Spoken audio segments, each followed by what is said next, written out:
Alan, what do we know so far?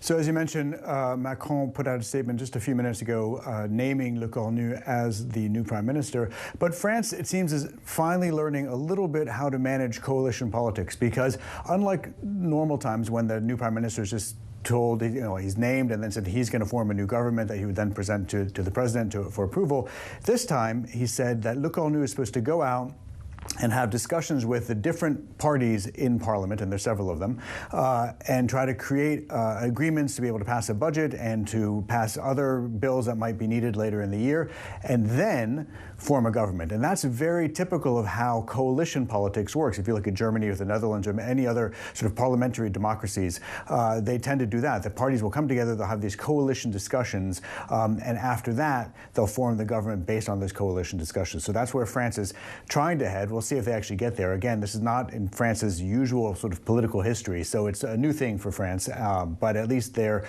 starting to learn after a year and two prime ministers who've been ousted in confidence and no confidence motions. They're trying to sort of learn a new way to do politics. Yeah, this will be the fifth prime minister we've seen in 2 years. Bayrou was in for 8 months and change. Barnier was only there for 3 months. I almost feel like maybe you're wasting your time if you learn too much about Lecornu, because how much longer is he expected to last? I mean, that's a good question. The answer is who knows. But your point about the short life of a prime minister since Macron called a parliamentary election a year ago is accurate, right? What happened from that parliamentary election is that you ended up with basically 3 blocks in parliament that are really at odds with each other, basically a left-wing bloc, a center bloc, and a far-right bloc. And that's resulted in a lot of political instability. Lecornu, who came originally from a party called the Republicans, which is sort of a center-right party, has been with Macron since Macron became president in 2017. Is he the person to sort of build bridges across these political parties? It's not immediately obvious. He's known as a skilled negotiator. He doesn't have a lot of enemies. He's been pretty good as a defense minister, so the answer is maybe. But I mean, honestly, Bayrou, the guy who was just lost that confidence motion, he was known as a good negotiator as well. And Michel Barnier, the one before him, was famous within the EU for negotiating the deal with the UK for Brexit. So there are always these skilled negotiators, and yet the last 2 at least have failed. So, I mean, your point's well taken. Will Lecornu last? That's really remains to be seen, and I would say the odds don't look great given the past history, but you never know.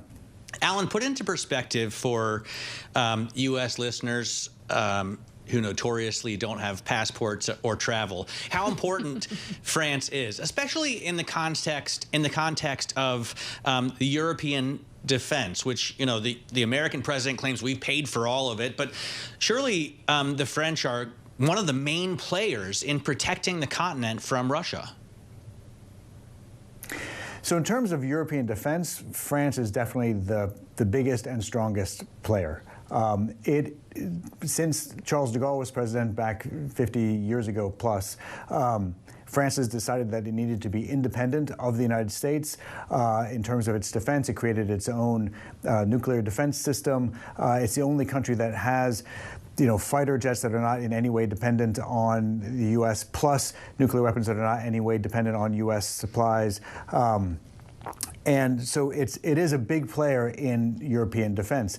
That said, the U.S. is really dominant in defense of the European continent. I mean, it's been an issue for a series of administrations in the United States, claiming that Europe essentially wasn't paying its way for NATO or for its overall defense. It became more acute after Russia's sort of full-on invasion of Ukraine in 2022.